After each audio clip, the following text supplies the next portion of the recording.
Let's learn how to duplicate, delete, and restore screens in UXMagic.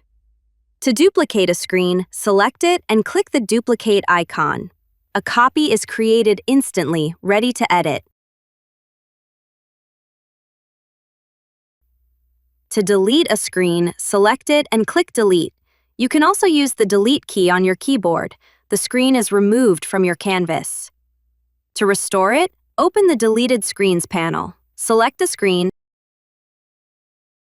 The screen returns to your project. You can manage your screens as you build and iterate.